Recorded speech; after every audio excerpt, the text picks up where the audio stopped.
way sooner than it should as we begin things here in just a moment.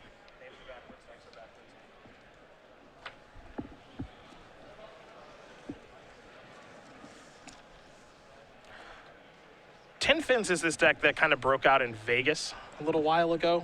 It's crazy to think about this, but 2012. That's when that, yeah. Where's the time go? I don't even know.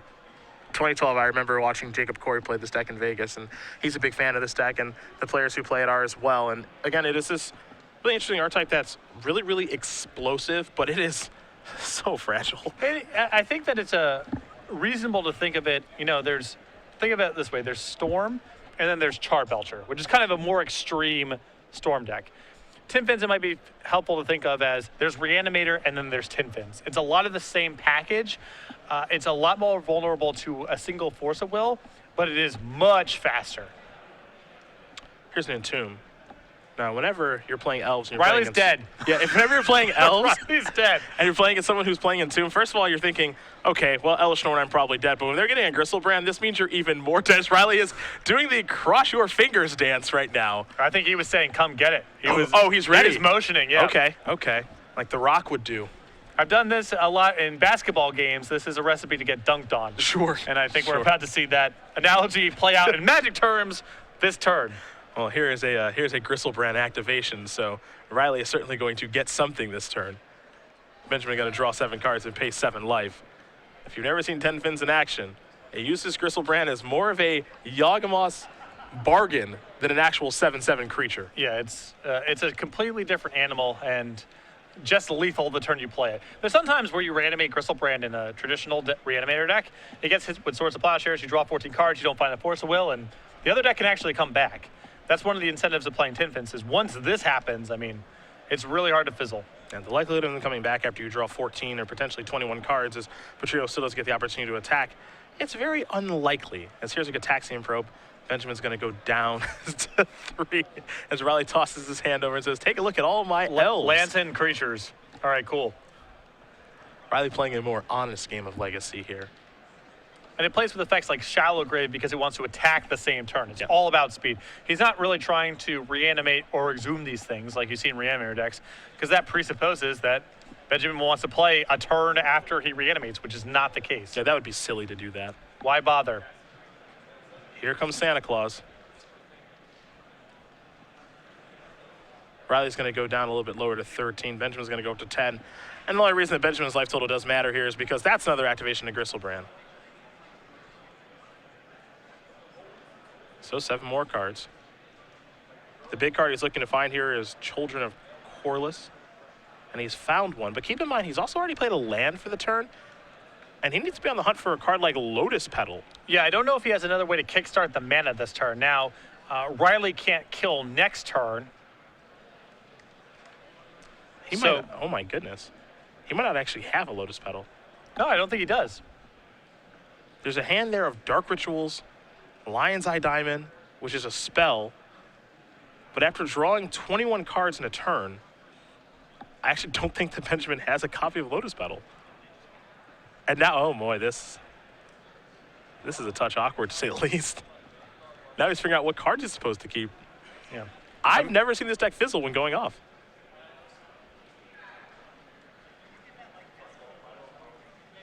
Wow. Now remember, Benjamin's still not dead. Oh yeah, yeah.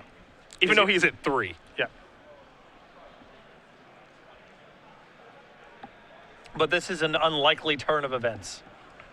And Riley's not rocking any pump spells here. There's not a mutagenic growth hanging out in that deck list. Looking. There's a Pendelhaven, but that doesn't work. Yeah. So that's a 2/2. Nope, not looking good. Now, what's a little interesting here is what cards Benjamin is supposed to discard in this situation. He does have an Emrakul in his hand among the options, but Emrakul does shuffle the graveyard back in, so I don't know if he wants to do that or not. But he is certainly moving quickly here to figure out what cards he's going to keep and what cards he's going to discard. Now he will show off. These are the cards that I'm discarding. I do not believe Emrakul is among them. No, I think he wants to keep his graveyard intact because there's a Gristlebrand amongst those cards, and it allows him to reanimate next turn. Oh, Riley, you crossed your fingers. You got what you wanted. You made it to another turn. Make the most of it. Put you to 1.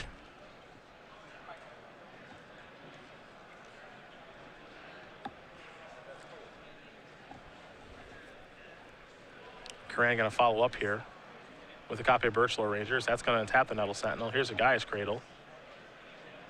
This is a Green Sun Zenith, and that'll tap Nettle Sentinel. I imagine Deathrite Shaman, or Scavenging Ooze.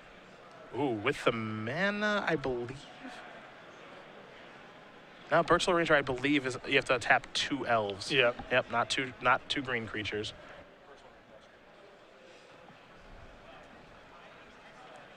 Here's a Dark Ritual. Yeah, I recall that being the case because I remember that thing not getting activated very much in draft. Yep. And if it was 2 green creatures at common, it would have come up all the time. Yeah, I think so. Unmorphing, snarling Underaxe, and so forth. Nice that you remember the green Morse from Onslaught block. Yep. Played a lot of Magic back then. Was the Underaxe a 4/4? 3/3. Small. Could not be defeated. So big. It pumped itself. Forget about it. Hello. So a couple Dark Rituals cast here by Petrino. Some Burning Wishes in hand, too.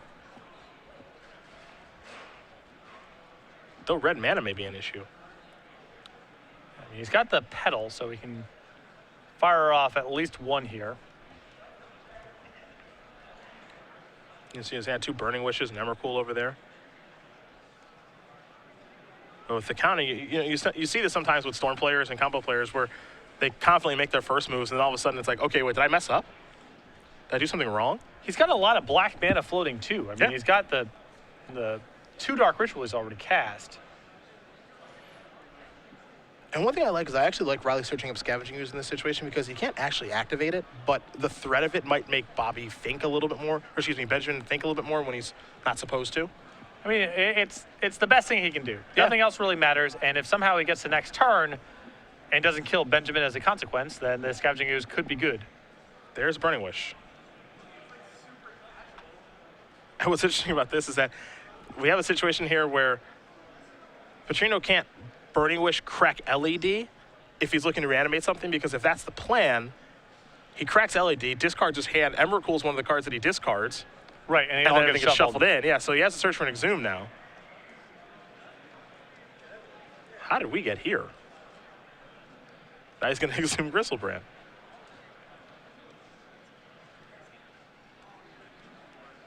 So I wonder what's next. What a weird game. Yeah, no kidding. And now Benjamin has to hold tight and hope that this is good.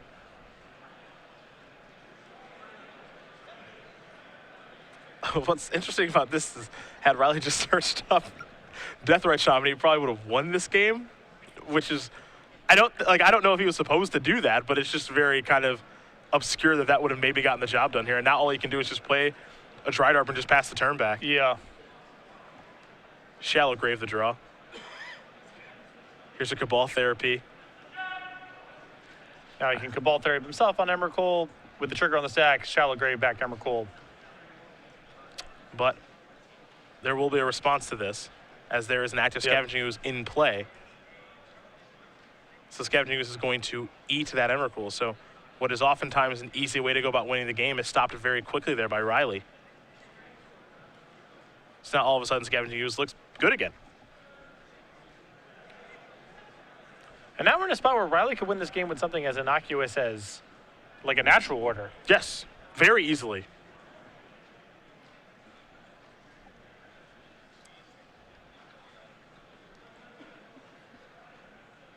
Now, Emrakul did hit the graveyard, so as a result, the trigger goes on. That's not going to stop, so Petrino's going to have to shuffle these cards back in.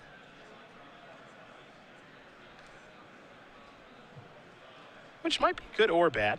Well, you can see Riley there taking that opportunity to get rid of some of the cantrips he doesn't want Benjamin to draw. Just other reanimation spells, mana, that's what he wants Benjamin to draw at this stage.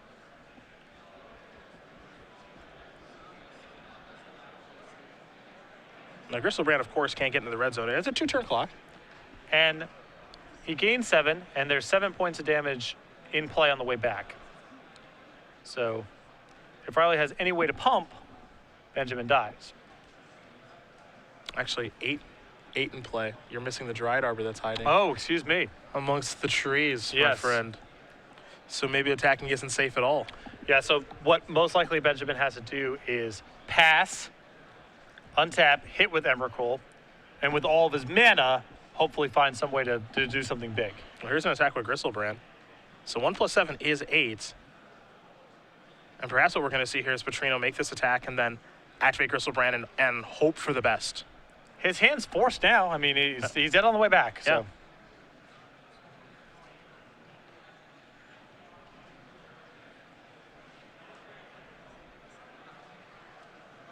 So now it's time to draw 7, it looks like. You're going to crack this with a draw 7 on the stack. Now the tough part here is what color do you choose?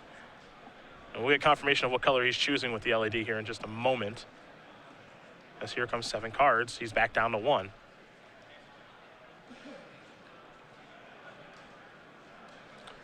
Yeah, there's just like mana and entombs. Wasn't sure if there was potentials in there or not. I don't think there is. No, and that's going to, wow. I cannot believe that Riley Curran just won that game. I bet Riley Curran can't believe it either. But he did over Benjamin Petrino. Els is up a game here over 10 fins, and Benjamin's face tells the whole story. He can't believe it either. Still time to get it turned around here, and a very good matchup still, but that one I felt got away from Benjamin. Take a look at the sideboard here. We will look at Petrino's board of a show and tell 3 Duresses, a Thoughtseize, a Meltdown, a Reanimate, a Void Snare, a Pyroclasm, a Massacre, a Tendrils of Agony, an Empty the Warrens, an Exhume, and then 2 copies of Chain of Vapor. So I guess this is just the Burning Wish package for the most part. Yeah. I don't feel like I'm sideboarding anything here.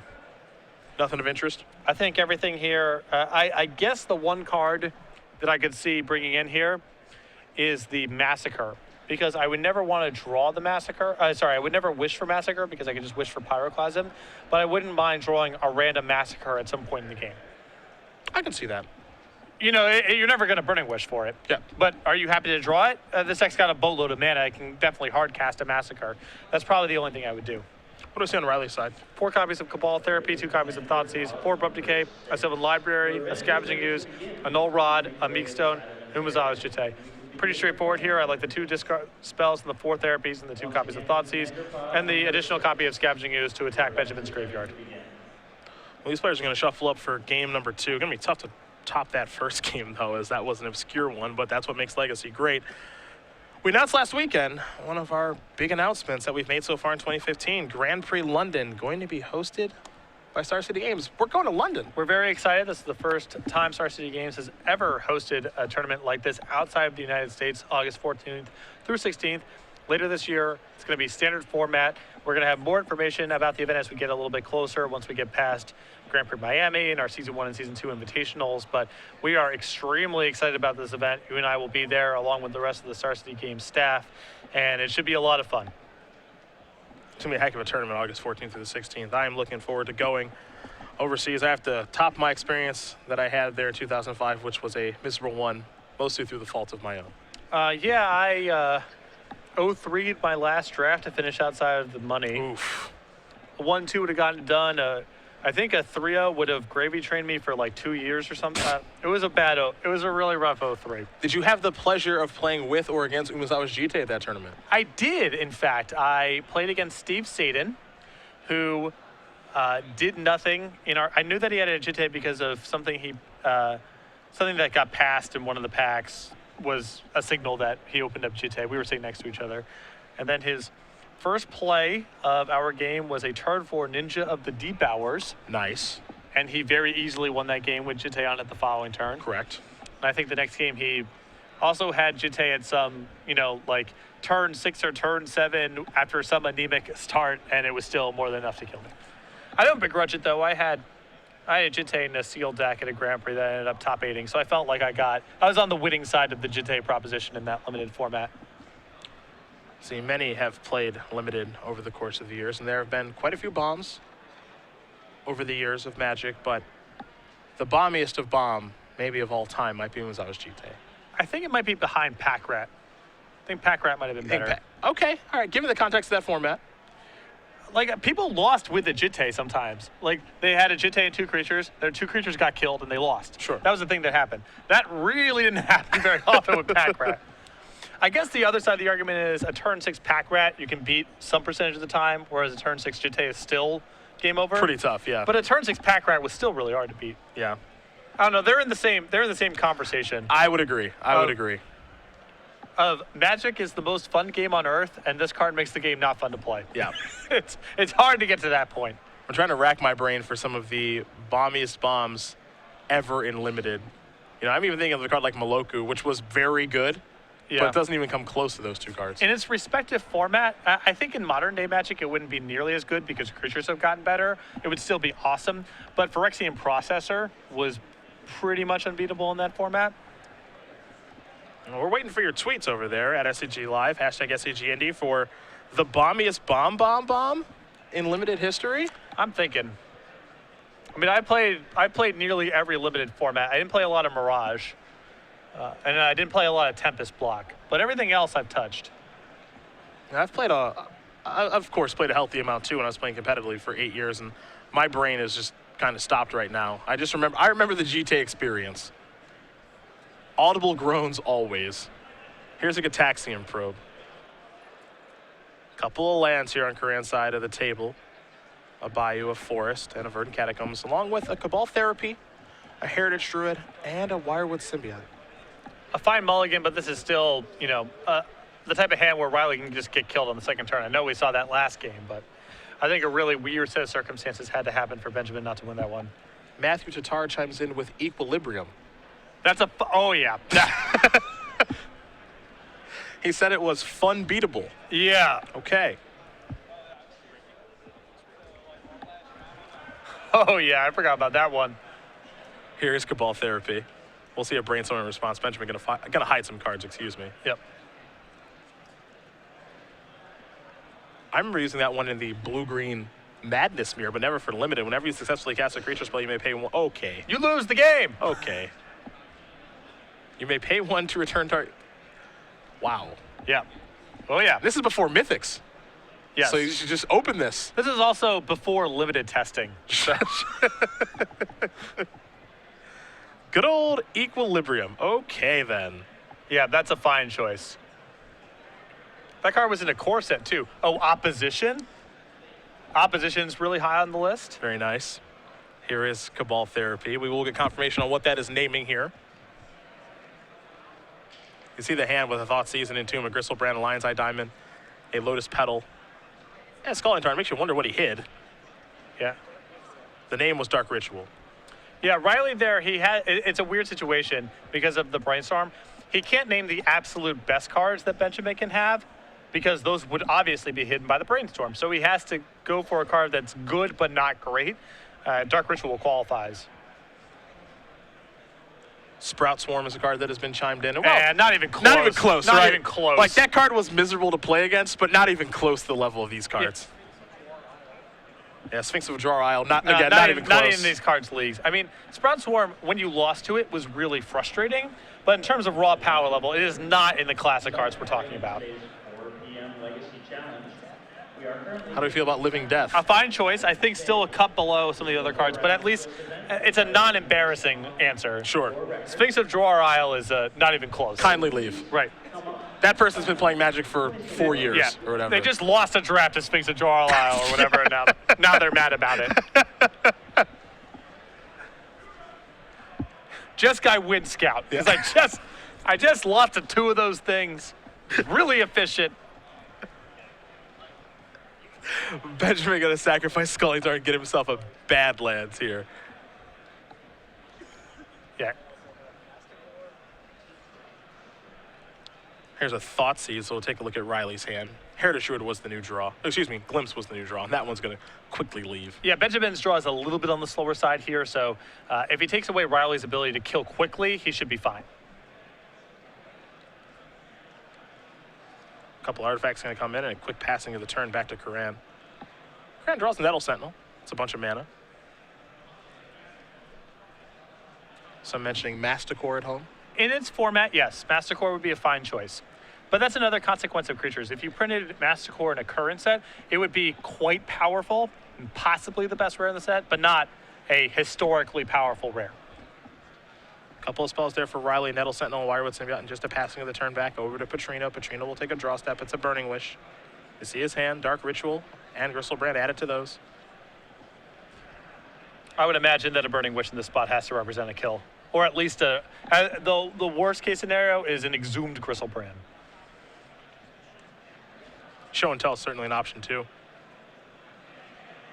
So many doors that this card can go through. Yeah. But as you mentioned, an Exhume here is an option as well. It's less mana, and there's already a Gristlebrand in the graveyard, so. Exhume seems like the thing to do. See if there will be a response here at all from Riley. And if Benjamin wants to crack his LED. Looks like he does. So he's going to crack his LED for some mana as he gets all those dice out there. Let's see what he's going to go searching for. It is the Exhume. A white bordered one at that. Showing no respect for the game. Yeah. It's tough to watch, really. Tough to watch. There is Exhume. Now Gristle. How did we get a white bordered one? How did this happen? It's probably some like dual deck or something. Ugh. Huh. I can't even look. Not totally sure. Here's a Gristlebrand activation. The The children are in hand now. The Garfield versus Finkel dual deck, or I'm not sure. Available at StarCityGames.com right now. Probably not. They're pretty hard to find. I mean, Star City might have one, but I wouldn't say that willy-nilly because those things are hard to find. Oh, we've got it.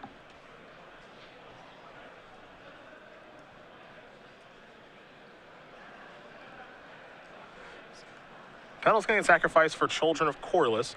And this is the big one that kind of holds the glue together for this deck. You sacrifice it, you gain life equal to the life you've lost this turn. It's convenient. You get to draw these cards with Gristlebrand, gain the life back, and then keep going. Yeah, so this generally results in the whole deck getting drawn or close to it, from which point the various rituals and Lotus Petals and whatnot should make it trivial to find a kill. But though, I said that game won, and Benjamin lost. So I don't want to get too far ahead of myself here, but I would expect Benjamin to be able to win this turn.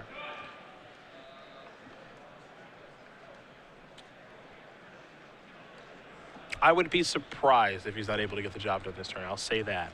Yeah, I mean, the Storm deck gets to draw 14 more cards this turn, so. Couple Dark Rituals. He'll cast a Dark Ritual with the mana he has floating. It's the elevator going up. There's another Dark Ritual. Up to 6 mana, 7 spells.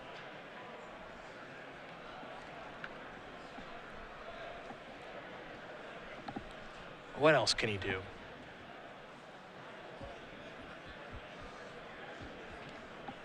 Now remember, Gristlebrand can't attack this turn because it was exhumed. So here's a Burning Wish. Yeah, it seems like what Benjamin would ideally do is get some sort of tendrils-related kill this turn. He's going to cast Burning Wish. So he's got 1 red, 5 black floating, and this is spell number 8. So to the sideboard we go.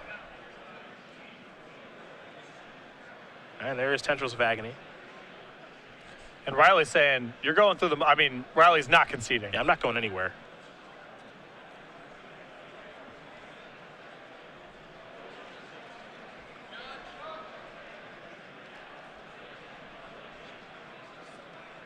There's a Gataxian Probe. Spell 9. Riley says, I'm not going to show you any of my cards. Concede the game. So Benjamin Petrino will win game number 2 here against Riley Curran. Tin Fins and Elves are heading to a 3rd game. It's been a slog here for Petrino and what looks to be a pretty good matchup, but Curran's certainly making him earn it. Yeah, for sure. Although even there, you know, we said Benjamin's draw a little bit on the slow side. That was still turn 3. So the slow side is still very fast for Benjamin's deck. And Elves just does not have a lot of disruption for this sort of thing. The discard spells help, but I think Tin Fins is probably more resistant against discard spells than the average combo deck here. If Riley can attack Benjamin's hand and then get Scavenging Ooze into play, it's asking a lot, but that's a very good game plan. Well, game number 3 going to be underway between these two players in just a moment, but next weekend, the Open Series is going to be on hiatus, but for very good reason. Winter Regionals will be upon us 14 great locations to play. Yeah, as you can see, we already have all the venues announced here, so you can check out which one is closest to you. You can also see up on the screen right here, we have the venues listed. You can head over to StarCityGames.com/regionals for more information. And keep in mind that the first 200 players to register for each regional championship will receive this free play mat. The Squirrels are all together. It's Acorn Mystic, it's Forces Squirrel, it's Squirrel Storm, and it's Squirrel Confidant, all on one playmat called Squirrel Deathblade if you'd like, but it's free and exclusive to the first 200 players that do attend their winter regional. StarCityGames.com/regionals for more information. Plant your flag next weekend already. So fast. Crazy to think about. Open Series points, cash going to be on the line, whole bunch of stuff. I've got one a little, not terribly far from me down in Portland. Perhaps I make a drive next weekend. I'm not going to be in the San Diego area, so I will not be attending the San Diego regionals. It's that or go see the movies that are up for Oscar nomination, something I like to do with my good friend and member of WotC, Tim Ayton. We like to go to the movie theater and, not all the movies are basically out of theater. You have to, find the one where Whiplash is still playing or whatever that drummer movie is called. I don't even think it's Whiplash. I've probably butchered that, but I want to go see it. That's my point. Okay. And Tim and I are going to go see some of those that are available for Oscar nomination if I don't go to regionals. I know you're not much of a movie guy. I'm not big on going to the theaters and checking out every single movie that comes out, Movie God. But if things come recommended to me, I'll sit down and watch. Sometimes when I do movies, I do it all at once. I want to see like 3 movies in one day. Sure. Very rarely am I going to rush out to go see a movie. Mostly the superhero movies are the ones that get me, where I run out the door and I want to go see them. Yeah. It's got the same problem that a Magic Online draft does. Movies don't crash. It's time consuming and there's no guarantee of fun. So it's very hard for me to sit down and, just make that dedication. Exactly. It's tough. I see. Deathrite Shaman's going to start things off. Arguably the best card in the matchup for Curran. Yeah. Well, this is part of the recipe. Attack Petrino's hand, get a fast clock into play, and attack the graveyard to keep Benjamin off of his combo. Here's a Gataxian Probe. Take a look at the goods. There's a glimpse over there. Birchler Ranger, Cabal Therapy. There's also a Cradle and another copy of Deathrite Shaman. So Riley's hand was a snap keep, as the kids like to say. Oh, now people are bringing the heat. What? With busted limited cards. Kakusho, the Evening Star. You can't count 6 mana spells. Because there's just too many games of Magic, someone doesn't get to 6 mana. They don't count. Glare of Subdual, I throw that right out the window. It's a fine choice, but worse than opposition. I'm not going to read the rest of these. Okay. They're not up there. It's like 7 and 8 mana creatures. Desecration Demon is just not even close to... Desecration Demon is the same set as Pack Rat. Right. Desecration Demon, you've been playing Magic for not that long. We still like you. Yeah. But you're just new to the game. It's okay. You never had to play against Equilibrium before, which would make you probably want to quit the game. Right. That's why you're here, probably. Here's an Entomb. Whoa. Is Riley's turn 1 Deathrite Shaman on the play just not even going to be a thing? You think that's good? I'll show you good.